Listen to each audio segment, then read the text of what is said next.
Hello history fans and welcome. Today we're not the podcast that helps you learn a little bit of history. We are the podcast that might help you sleep because I'm going to be reading some stories of Celtic tales of witchcraft and magic. So before we get into it, I do hope you enjoy. If you're listening on Spotify, don't forget to leave a 5-star rating and download to listen on the go. And if you're watching on YouTube, please like and subscribe.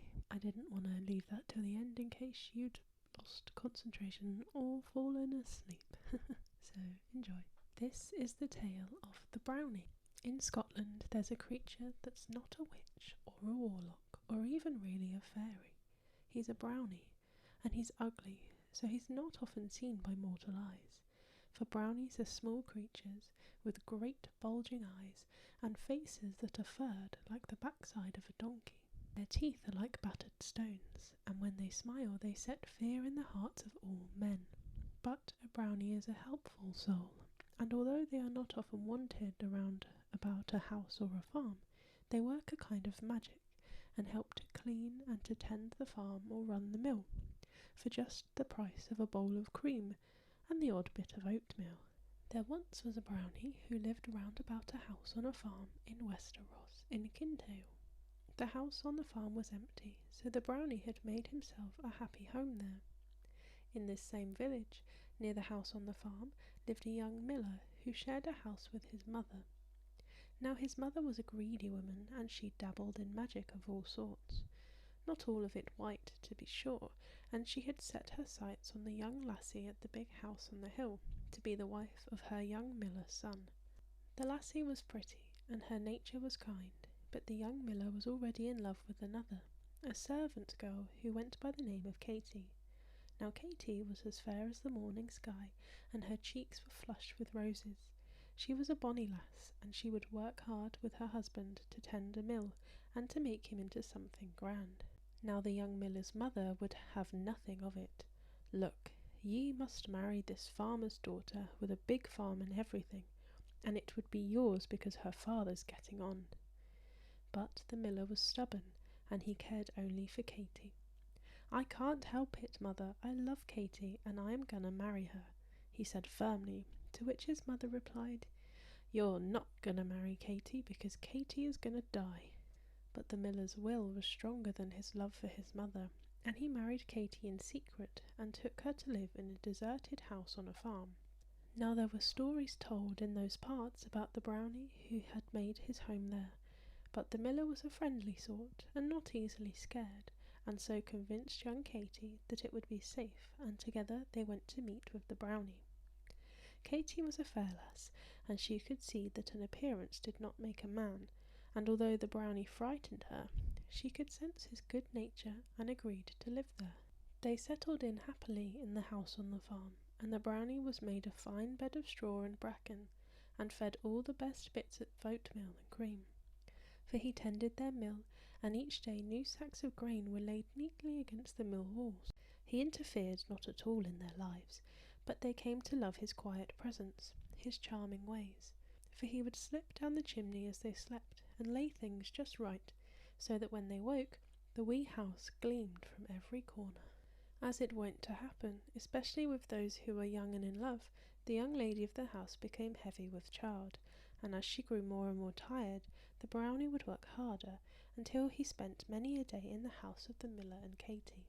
He became a friend to Katie, and she became accustomed to his horrible face, warming by his quiet presence, his charming ways.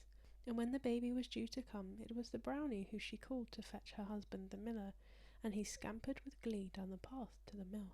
Now the miller too had grown fond of the brownie, but he was more traditional than wee Katie, and he felt that the presence of his mother was necessary for that bairn to be born. And so he left Katie with the brownie, who mopped her brow as she called out with pain, and who stroked her face with his own furred hand. But as soon as the footfall of the miller's mother was heard on the path, he leapt up the chimney and disappeared from the room. For brownies are magic beings themselves, and they know the dangers of a witch, especially those who dabble in magic that is not all white. The miller's mother was friendly and calm, and in her pain and distress Katie could not help but trust her. She allowed her mother-in-law to braid her hair and to set her back against pillows that were freshly stuffed. A tiny black kitten was set by her side to keep company with her and the new baby. Then, turning the lassie's bed towards the door, she bid her farewell and left. Now Katy was soothed by the presence of the witch, and when she left the pains began again in earnest, and she moaned and writhed for 2 whole days before the miller was forced to go to help. He went first to his mother, but she feigned an illness and said she could not come back with him, and so he returned to the farm, where he found poor Katy sick with exhaustion and great pain. "I'll go for the Howdy woman," he said, for the Howdy woman delivered most of the babies in the village, having a gift for midwifery. But Katy would not hear of it, so frightened she had become. "Don't leave me here," she sobbed. "Send the brownie." And that thought stopped them short, for many folk were frightened to visit them at their home because of that same brownie, and they wondered now if the Howdy woman would fear to come as well. But Katy's pain was dragging her deeper into a dreadful state, and the roses had disappeared from her cheeks. There was no sight of the bairn, and there was nothing for it but to call the brownie to help. The brownie was only too glad to help, and in the cover of darkness, with a great cloak wrapped across his hideous face, he strode off across the hills to fetch the Howdy woman. And she came at once, for her calling was stronger than her fear, and she sat herself behind the brownie and wrapped her arms around him for warmth and for safety. And she whispered in his ear as they rode, "Katy will be well again, no doubt, but I hope I don't see that brownie. I am terrified of that brownie." But the brownie said, "No, don't worry. I can assure you for certain that you'll not see anything worse than what you're cuddling now." And he drove the Howdy woman to the door of the house and made off with the horse into the darkness. The Howdy woman had seen no birth like this, and for 4 more days she sat with Katy, who was expiring quickly now, torn by pains that racked her thin frame, and struggling to keep sane as they plunged her into a burning hell with every contraction. The miller sat brooding in a chair, helpless against this pain he could not understand, and suddenly he sat up and snapped his fingers.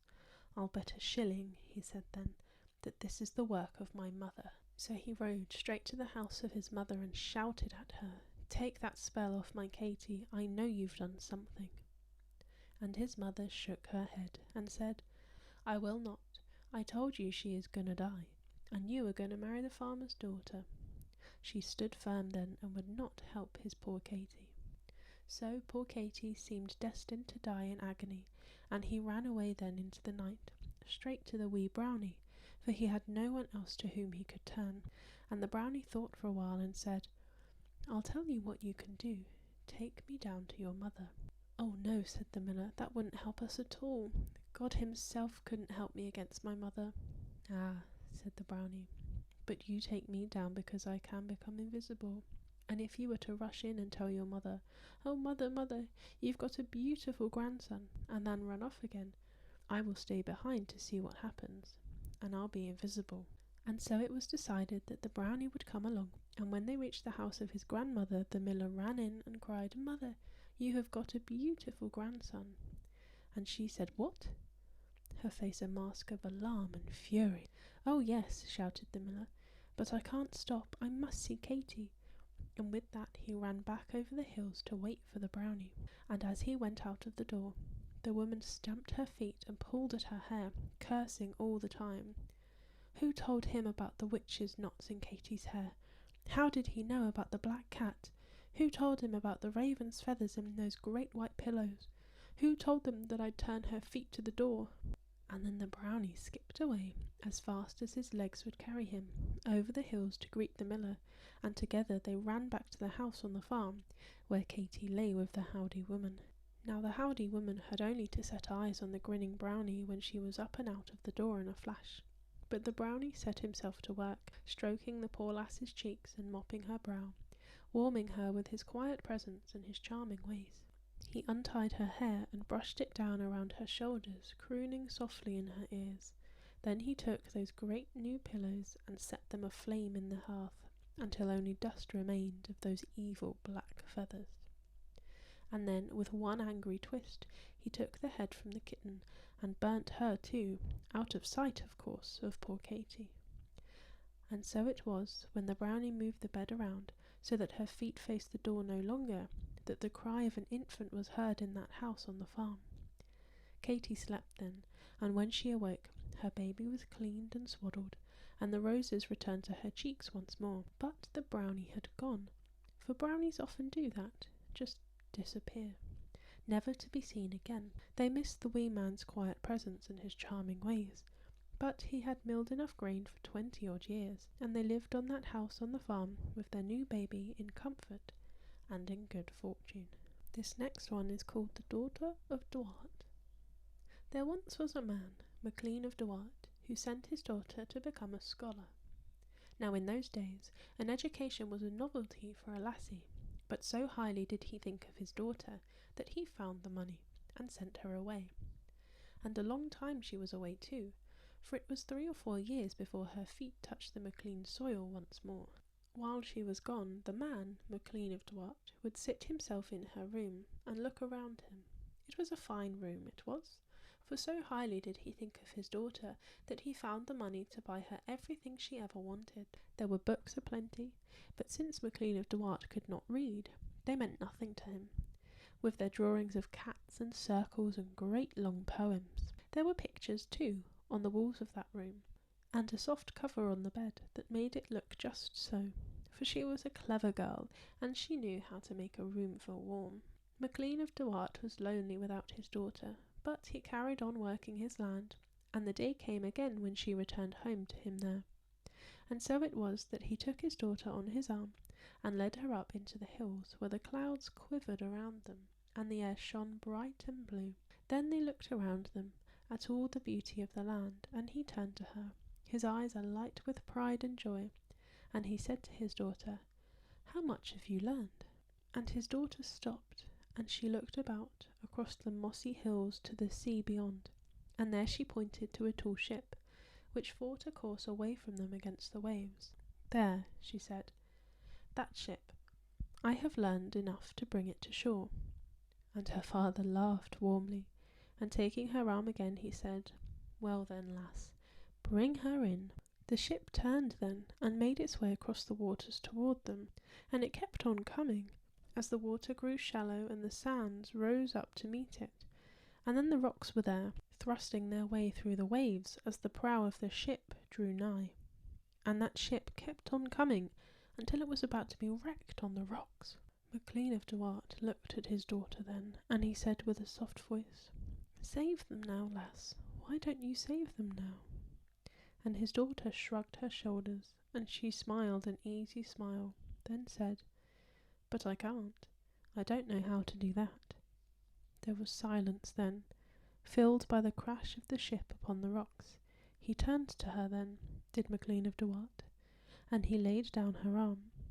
He looked at his daughter with new eyes, and he said to her, "Well then, if that is the education I have brought you, if that is what you have learned, then I would rather your room than your company." He strode home and built a great fire, and when his daughter came in after him, he cut her to bits and burned her there, saying, as he poked the flames, "I will never have your sword in the same place as myself." And he went to her room and gathered together her books and her pictures and threw them on the fire. Then he took her soft cover from her bed and put that on too, till there was no trace of the girl who was his daughter. For MacLean of Dwart thought so highly of his daughter that he could not allow her to practice the education she'd gathered, for he would have nothing to do with black magic, and she had mastered the art. And this last tale of witchcraft and magic is called The Cauldron. The little island of Sandray juts firmly through the waves of the Atlantic Ocean, which spits and surges around it.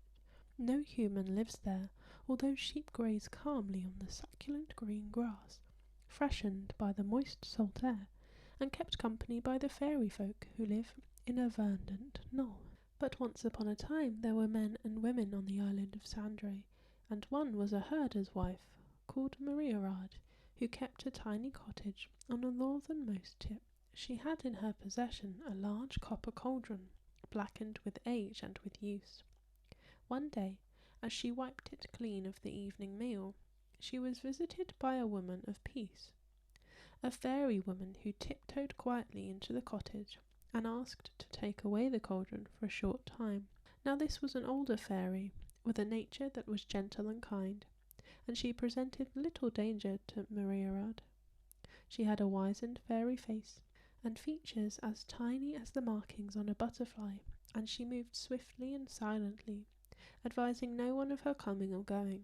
Mariarad passed her the cauldron, and as the woman of peace retreated down the cottage path, towards the twin hills that marked the fairies' land of light, she said to the fairy, "A smith is able to make cold iron hot with a coal. The dew of the kettle is bones, and to bring it back again whole." And so it was that the cauldron was returned that evening, left quietly on the cottage doorstep, filled with juicy bones. The woman of peace came again, later that day, and without saying a word, indicated the cauldron. And as days turned into years, an unspoken relationship developed between the two women, fairy and mortal. Mariarad would loan her the cauldron, and in exchange she would have it filled with delicious bones. She never forgot to whisper, as the fairy drew out of sight, "A smith is able to make cold iron hot with a coal. The dew of the kettle is bones, and to bring it back again whole." Then one day Mariarad had to leave her cottage for a day to travel to Castle Bay, across the sea on Bara. She said to her husband before she left, "When the woman of peace comes to the doorstep, you must let her take the cauldron, but do not forget to say to her what I always say." And so her husband worked his field as he always did, and as he returned for his midday meal, he was met with a curious sight, for scurrying along the path in front of him was a wee woman, her face gnarled with age, her eyes bright and shrewd. Suddenly he felt an inexplicable fear, for most men have had fed to them as bairns the tales of fairies and their cruel tricks they play, their enchantments and their evil spells. He remembered them all now in a rush of tortuous thought, and pushed past the fairy woman to slam the cottage door. She knocked firmly, but he refused to answer, panting with terror on the other side of the door. Through the chimney was thrust the long brown arm of the fairy woman, and she reached straight down into the fire upon which the cauldron sat, and pulled it with a rush of air through the cottage roof. Mariarad's husband was still pressed against the door when she returned that evening, and she looked curiously at the empty hearth, remarking, "The woman of peace always returns the cauldron before darkness falls." Then her husband hung his head in shame and told her how he'd barred the door, and when the fairy had taken the cauldron, he'd forgotten to ask for its return. Well, Mariarad scolded her husband, and putting on her overcoat and boots, she left the cottage, lantern in hand. Darkness can play tricks as devilish as those of the fairies themselves, and it was not long before the dancing shadows and whispering trees sent a shiver along the spine of the fierce wife, Mariarad. But she still pressed on, safe in the knowledge that the woman of peace was her friend. She reached the threshold of the land of light, and saw on a fire, just inside the door, her cauldron, filled as usual with tender bones. And so she grabbed it, and half fearing where she was, began to run, exciting the attention of black fairy dogs that slept beside an old man who guarded the entrance. Up they jumped, and woke the old man, who cried out, "Silent woman, dumb woman, who has come to us from the land of the dead, since you have not blessed the bruh, unleash black and let go fierce." And he let the dogs free to chase the terrified woman right back to the door of her cottage, baying and howling, spitting with determination and hunger. As she ran, she dropped the tasty bones, buying herself a moment or two's respite from the snarling dogs. For fairy dogs are faster than any dogs on earth, and will devour all human flesh that comes across their paths. Mariarad fled down the path, finally reaching her door and slamming it shut behind her. There she told her breathless story to her husband, and they held one another's ears against the painful wailing of the hounds. Finally there was silence. Never again did the fairy woman of peace come to Mariarad's cottage, nor did she borrow the cauldron. Mariarad and her husband missed the succulent bones, but never again did they trouble the fairy folk. They are long dead now, buried on the grassy verge of the island of Sandre, where the sheep graze calmly on the succulent green grass, freshened by moist salt air, kept company by the fairy folk who live in a verdant knoll.